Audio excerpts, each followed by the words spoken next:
So class this प्रतीक आपका part second है of the chapter comparative study of India China and Pakistan. So in this particular part we are talking about the assertion reason based question as well as the statement based question. So start with question number 1. The question is that assertion में बात कर रहा है कि like China's reform were more successful than India's. The reason China invest heavily in health and education before introducing reform. कहीं ना कहीं दोनों स्टेटमेंट सही हैं बिकॉज आप देखोगे कि चाइना के जो रिफॉर्म थे वो बहुत ज्यादा सक्सेसफुल थे इंडिया के कंपैरिजन में. और चाइना ने बहुत ज्यादा हैवीली इन्वेस्ट कर रखा था हेल्थ पर वेल एज एजुकेशन पर बिफोर रिफॉर्मिंग. इसलिए कहीं ना कहीं जो चाइना है उसके रिफॉर्म्स इतने ज्यादा सक्सेसफुल हुए.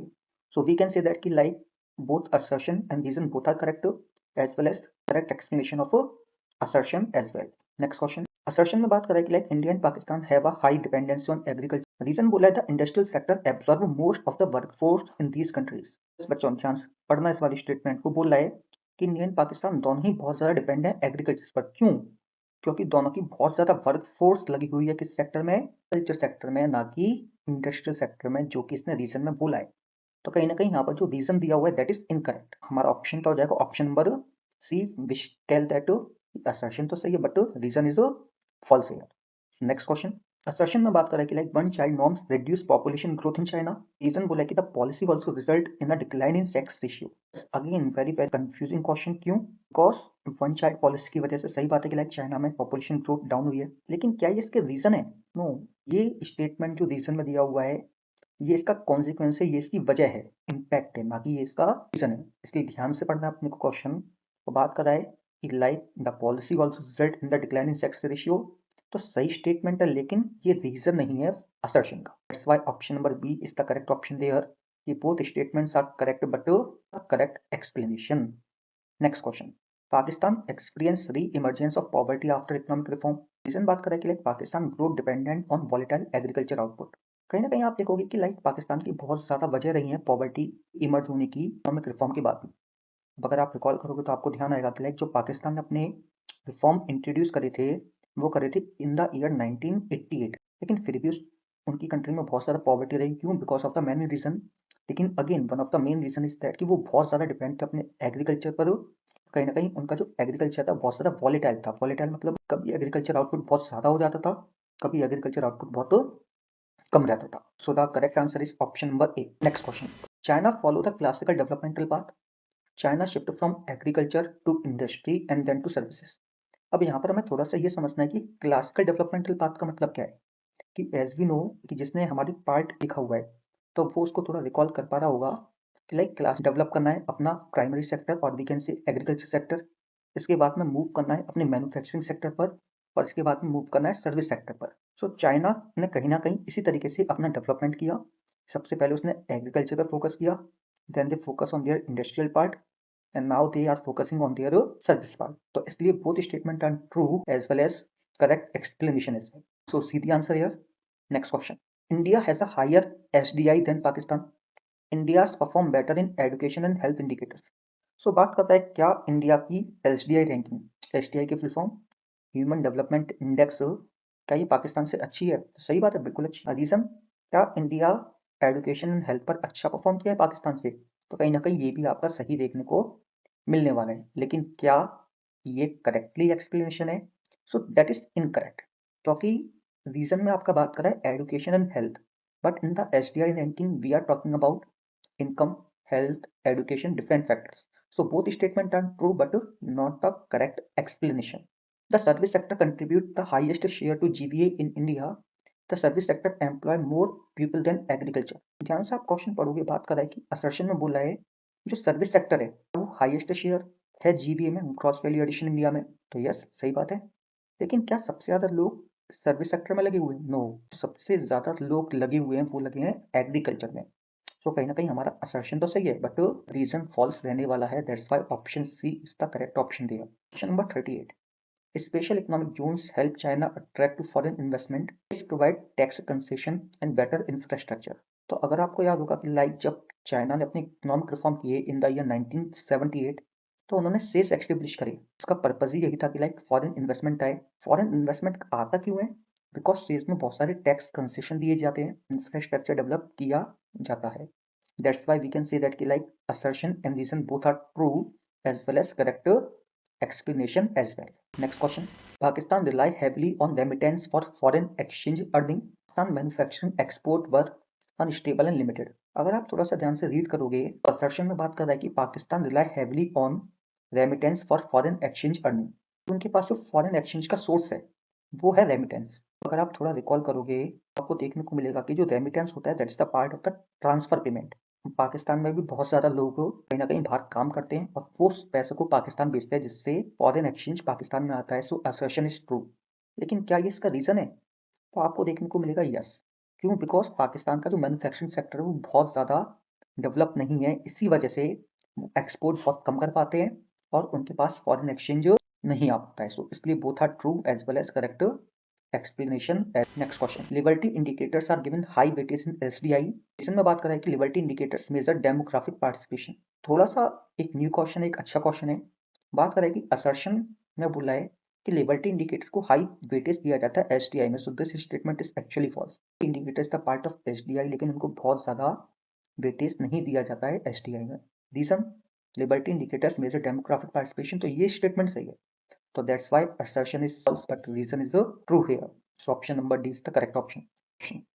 Now, now आगे अब हम देखेंगे statement based question. So next 10 questions are statement based question. तो हो सकता है दोनों statement true हो सकता है दोनों false हो, एक true हो, एक false हो, तो वो आपको बताना है. So start with the question number 41.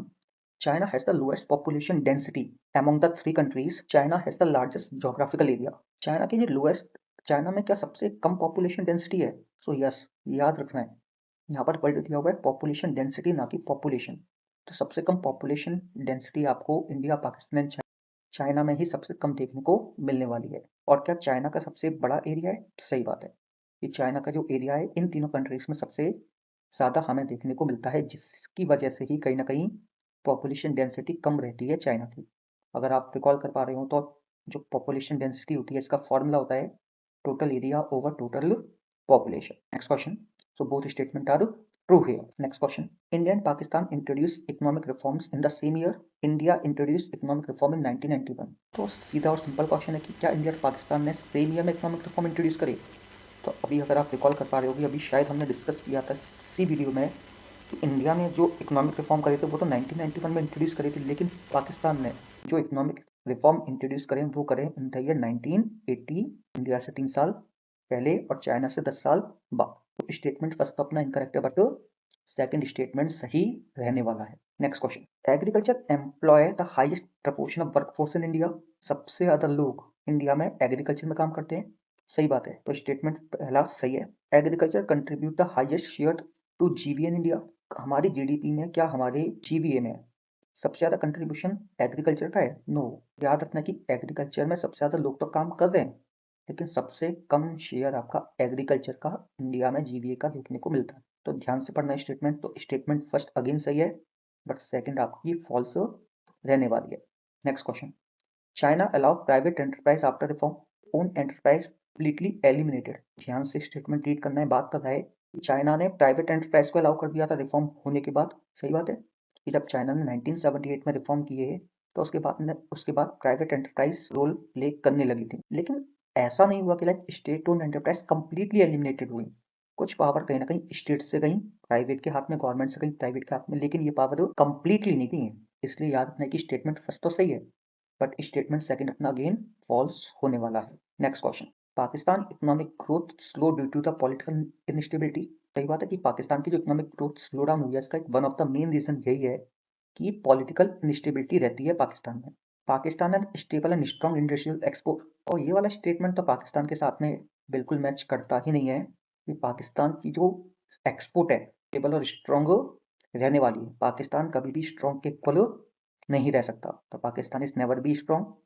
So we can say like statement first is true here, but second is false. Statement 1. China's SDI ranking is better than India. सही बात है। चाइना बहुत सारे फैक्टर्स में और बहुत सारे वी कैन से सब्जेक्ट में लाइक इंडिया से आ गया तो उनकी SDI रैंकिंग अच्छी है। China has a higher life expectancy than India. ये भी स्टेटमेंट सही रहने वाला है, बिकॉज चाइना की कहीं ना कहीं जो हेल्थ इंफ्रास्ट्रक्चर है वो इंडिया से बहुत अच्छा है, जिसकी वजह से जो लाइफ एक्सपेक्टेंसी है इंडिया की वो चाइना से कम देखने को मिलती है। नाउ एक होमवर्क आप लोगों को करना है कि आपको बताना है कि इंडिया की जो लाइफ एक्सपेक्टेंसी है ये कितनी है right now. Next question. India has the highest poverty ratio among the three countries. India has the lowest GNI per capita among three.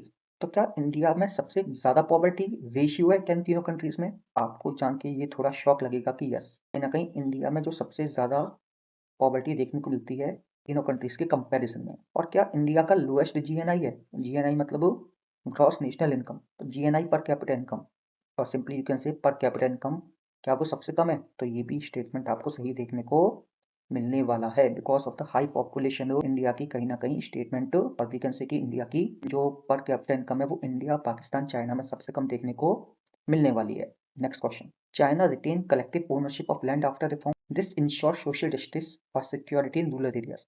तो सही है, आपको याद होगा हमने कम्यून सिस्टम के बारे में पढ़ा था इन द पार्ट फर्स्ट, जिसमें कलेक्टिव ओनरशिप के बारे में बात की जा रही है। तो याद रखना है कि चाइना ने जब 1978 में रिफॉर्म किए, ऐसा नहीं कि लाइक कलेक्टिव ओनरशिप जो है उसको छोड़ के वो प्राइवेट ओनरशिप पे मूव कर रहे, ऐसा नहीं हुआ। वजह क्या थी? कहीं ना कहीं जो रूरल एरियाज थे वो अभी भी उतने डेवलप नहीं थे, तो ये कहीं ना कहीं चाइना ने कलेक्टिव ओनरशिप का कॉन्सेप्ट आगे भी फॉलो किया, इसलिए आपको देखने को मिलेगा दोनों ही स्टेटमेंट यहाँ पर भी सही है। Explanation. Next question. Pakistan shifted its workforce to service faster than India in the 1980s. Service sector growth was higher in Pakistan during the 1980s. Surprisingly, these two statements are actually true. Pakistan ने अपनी workforce को कई तेजी से India के comparison में service sector पर shift किया था 1980s में, जिसकी वजह से सर्विस सेक्टर की जो ग्रोथ रेट थी पाकिस्तान में वो ज़्यादा थी इंडिया के कंपैरिजन में। लेकिन ये हम कब के बारे में बात कर रहे हैं? 1980s के बारे में बात की जा रही है, तो इसलिए both statements are true here. Next question. Human development indicators alone fully measure development. Statement second. Liberty indicator should also be include for complete assessment. तो अगर आप स्टेटमेंट ध्यान से रीड करोगे तो आपको आंसर मिल जाएगा, क्योंकि यहाँ पर एक वर्ड दिया हुआ है एलोन। तो याद रखना है कि ह्यूमन डेवलपमेंट इंडिकेटर से आप डेवलप तो मेजर कर सकते हो, लेकिन पूरी तरीके से मेजर नहीं कर सकते, बिकॉज ह्यूमन डेवलपमेंट इंडिकेटर्स के साथ में और हमें क्या चाहिए पड़ेगा? लिबर्टी इंडिकेटर्स भी चाहिए पड़ेंगे। सो इसलिए वी कैन से कि स्टेटमेंट फर्स्ट तो इनकरेक्ट है, बट स्टेटमेंट सेकंड आपका करेक्ट रहने वाला है।